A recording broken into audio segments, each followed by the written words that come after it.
Do you remember playing Crash Twinsanity for the first time? You probably spent hours and hours in the original trilogy, getting used to its linear level design and going from start to finish with no detours. But then, Crash Twinsanity came out. Suddenly, you were free to run around in the world of Crash Bandicoot. You started the game and explored the first island. The first thing you saw? A bunch of nitro crates and a small chicken house right next to them. And because you were a kid with the mind of a little murderer, you immediately tried to lure the chickens into the nitro crates. Not even a minute later, you solved your first puzzle and collected the first gem of the game. You got so excited that you keep exploring the entire island until you found Aku Aku for the first time. It is I, Aku Aku. My duty is to protect you. You kept searching for more Easter eggs, found a small island and even managed to grab another gem. But when you tried to jump back to the main island, you died because the platforming was just too hard for someone who played the game for the first time. You found Aku Aku again. It is I, Aku Aku. My duty is to protect you. And so, you continued with your journey. You spent days, maybe even weeks, exploring the vast world of Crash Twinsanity, finding secrets, solving puzzles, and enjoying the gripping story. And then, finally, you did it. You reached 100%. You watched and enjoyed all the unlockables, took it all in. And then, you just closed the game. Over the years, maybe you came back and played it again, reaching 100% a couple of times. But then, one day, you find your first Crash Twinsanity videos on YouTube. And this is where you saw it the first time. Crash Twinsanity Speedruns. Everything you experienced, those days, weeks you spent playing, suffering, enjoying this game was completely shattered in just 1 hour of gameplay. Speedrunners had pushed the game to its absolute limits, discovering the most insane strategies, techniques, and skips to play the game as fast as they possibly can. And how speedrunner run through your absolute favorite game am I gonna show you in this video. Before we jump into the video, let me quickly explain the speedrun category I'm covering here. This is a 100% speedrun of Crash Twinsanity. To reach 100% in the game, you need to collect all 96 gems, with each gem contributing 0.33% to your completion, which adds up to 32% in the end. The remaining 86% comes from progressing through the story and triggering specific events. But here's an interesting part. You don't need to complete the entire story to get 86%. For example, if you beat the Totem God boss, your percentage jumps to at least 16%, even though you skip the levels like Jungle Bungle, Cavern Catastrophe, and Totem Hokum. So with these 2 requirements, you can finish a full 100% speedrun of Crash Twinsanity. The first island is full of little puzzles that are supposed to give you a gem if you solve them in the intended way. But speedrunners, they just not really into that. They just try to blast through the game as fast as they possibly can. The minigame where you're supposed to lure the chickens into the nitro crates, just jump on that little rock and you just done it in seconds. The Tiki statues where you're meant to unlock all the platforms first. Just shoot one Tiki and just body slam right next to the gem. And there's the little puzzle right before you follow Cortex. I remember that one of the funniest and hardest parts for me when I first played the game. I spent so much time trying to solve this puzzle, missing it over and over again. But as it turns out, you can just jump on that little tree and skip the entire thing. After grabbing the other gems, we are supposed to play the first boss fight. Just that we don't play the first boss fight. Speedrunners found a trick called hover skip. You can jump out of bounds right before following the tutorial path that lets you completely bypass the boss area and jump straight to where Cortex is hanging out. Back when they were developing Crash Twinsanity, the devs originally wanted Cortex Hoverboard to be an actual drivable vehicle.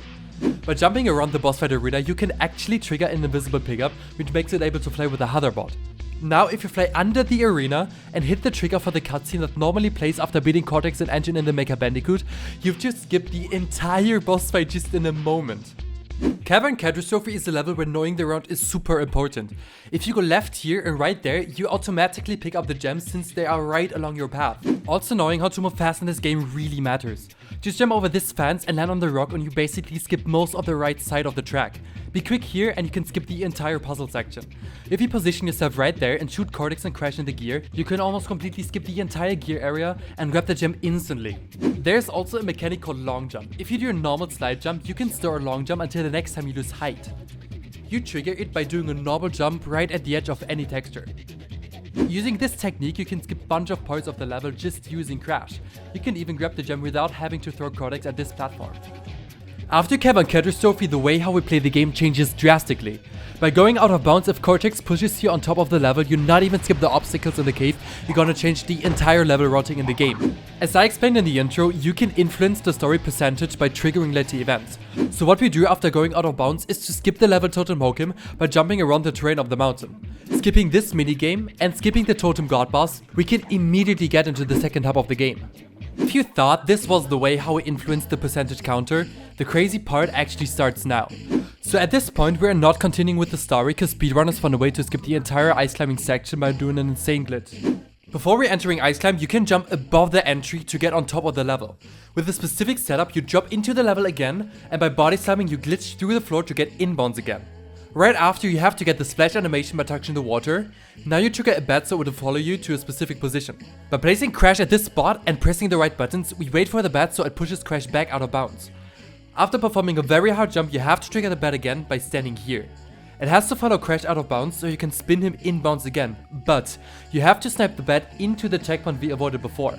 While the bat is flying into the checkpoint, we have to go back to the chunk of the Iceberg Lab. Then jump above the trigger of the ice climb chunk and jump inbounds again, and by sliding off the platform while holding the slide button and avoiding touching the water underneath the platform, you actually get teleported to the checkpoint you only get access to if you played ice climb before.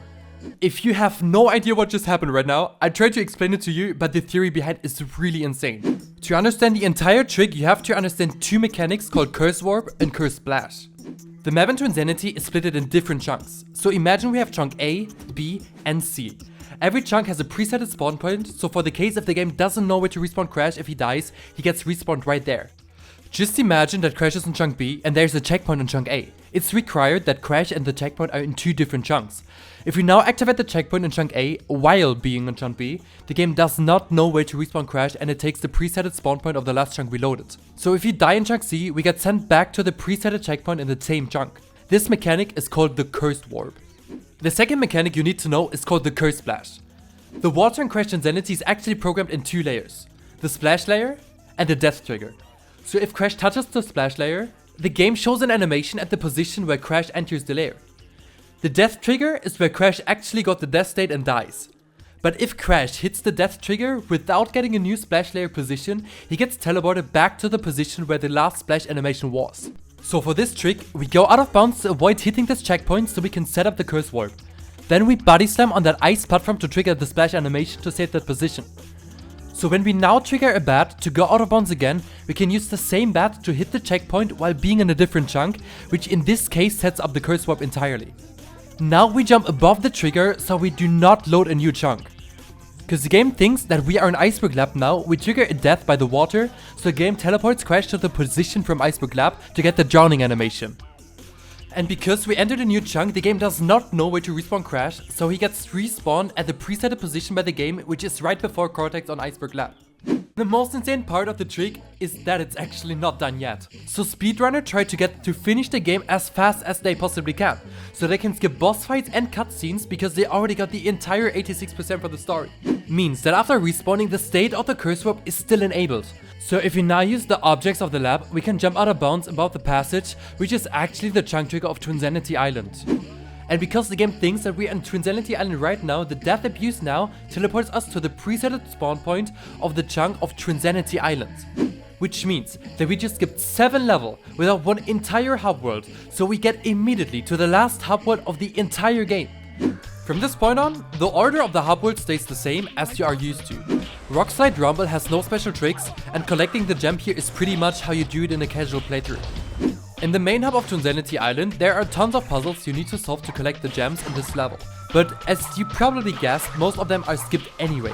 Take the yellow gem for example, you're supposed to snipe a bunch of exclamation marks to reveal the invisible platforms, but you can jump onto a tree to get the gem immediately. Nobody ever uses the intended route because speedrunners always find a better way to jump around or straight under the puzzle to get the gems. But the thing that triggers me the most is the very first puzzle you see when you first enter Twinsanity Island. This puzzle cost me hours and days of retries and caused so many deaths. Every time I was just about to solve this puzzle, there was always something that would go wrong and I had to restart the whole thing just from scratch. I threaded through all that just later to be able to speedrunner, body slam the barrier and grab the gem instantly. For Bandicoot Pursuit, you can use a long jump to avoid the trigger that spawns Fake, Crash and Cortex.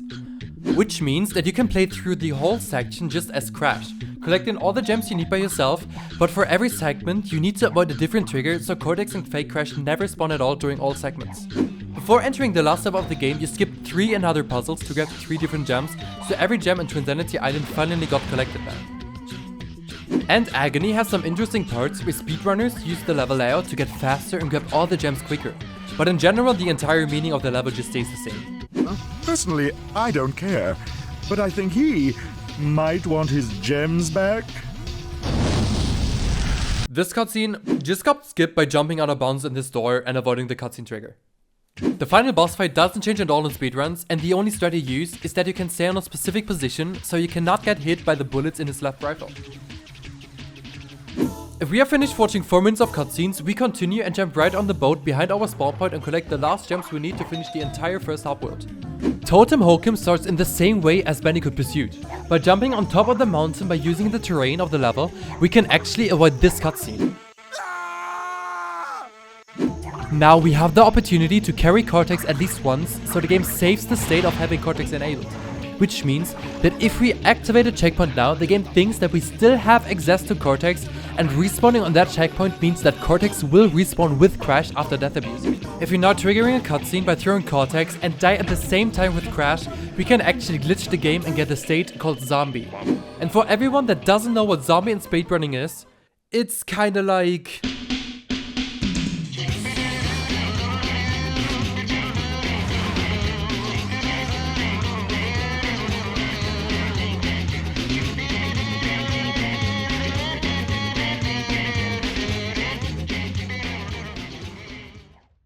Most of the death and damage trigger are just not working anymore. It's almost impossible to die except for these exceptions.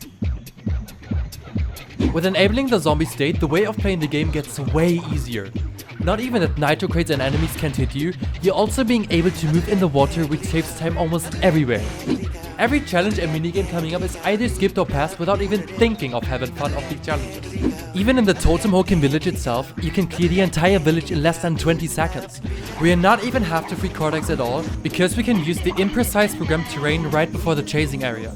Back in Iceberg Lab, we still have the zombie mode enabled, which makes it really easy to get every gem instantly. Instead of playing Ice Climb now, we immediately go to Slip Slide Icecapade, and this level is actually played without skipping anything and is played how the developers intended the player to play the level. High Seas Hijinks is really interesting in the way of playing in speedruns. You have to make sure not to touch any checkpoint except for the autosave checkpoint right before entering the hijack section. If you not collect every gem and skip basically the other part of the level, you get to the engine boss fights, which we are not really playing. And because we still have the zombie mode enabled, we can stand on the spikes, wait till engine throws the TNT. If it explodes, you fall on top of the wooden plank to enter the chase level. After entering the chasing section, you collect the last gem, then you death abuse, which by the way disables the zombie state, and respawn at the checkpoint before entering High Seas Hijinks. Not even that you can immediately go back to Iceberg Lab now, you also skipped half of the chasing level and an entire boss fight with all the cutscenes in between. And finally, the last level on the second hub is Ice Climb. Most of the level is played as we did in High Seas Hijinks. You trigger this checkpoint, then you collect all the gems that are spread in the level, then by jumping out of bounds and avoiding all the trigger, you skip one of the most iconic Crash cutscenes of all time. Wrath of Cortex didn't do as well as we'd hoped, and... Fish? After skipping the cutscene, we collect the last gems of Ice Climb, where the jumps are by the way really difficult. Then you death abuse to respawn at the checkpoint we activated before to go back on the road we kept into Ice Climb, and after doing the precise platforming, we're going back to the Iceberg Lab to get in the airship. With entering the airship, we are about to play the last hub of the world, which is the third out of 4 hubs in the game. In Academy of Evil, after getting every gem that is possible to get, it's really important to grab this checkpoint, because after finishing Boiler Room, we can just death abuse again to being able to immediately enter Classroom Chaos. Boiler Room has one of the most memorable cutscenes when I was a kid, and we actually used this cutscene to get the zombie state again that we used before in Totem Hokum. But before doing that, we have to make sure to avoid this checkpoint and skipping a different cutscene. We don't use the zombies that much in this level, but zombie also makes it possible to avoid every checkpoint we have in this level too. And this means that almost every puzzle is actually played in the intended way. For the last gem of the level, you can use Cortex after rescue him to jump out of bounds, which saves a good amount of time because you don't have to play the entire rest of the level. By sliding against the wall, you can collect the last gem of the level, so you can now death abuse to actually get to Classroom Chaos. Classroom Chaos is a good example how much speedrunners have gotten out of this game. There are so many little details to save time and ways to get out of bounds that it would go beyond the scope to show every little skip. Going out of bounds after playing the library, we can avoid the trigger that would give the player control of Cortex, so we play the entire Cortex segments by only using Crash. The only time when we get inbounds again is when we need to collect a gem, but right after we go back out of bounds immediately. Playing this level with Crash only also messes up the cutscene, so Cortex and Crash have no idea what to do there. Rooftop Rampage is the final level of the run, and aside from a few tricks, it's played in a fairly straightforward way. Most of the gems are placed directly along the path, so you can collect them by just running through the level. After escaping the bus chase, it's finally time to grab the very last gem of the entire game, completing the whole journey to reach 100% in Crash Twinsanity. There is no doubt that speedrunners are very crazy, but there's probably nobody that puts so much love and dedication into the game than the people that speedrun this game every single day. This single speedrun is the result of the last 20 years finding new skips and learning every single optimization. So in this case, we have to take a moment to appreciate all the runners who've kept this game alive till today since 2004.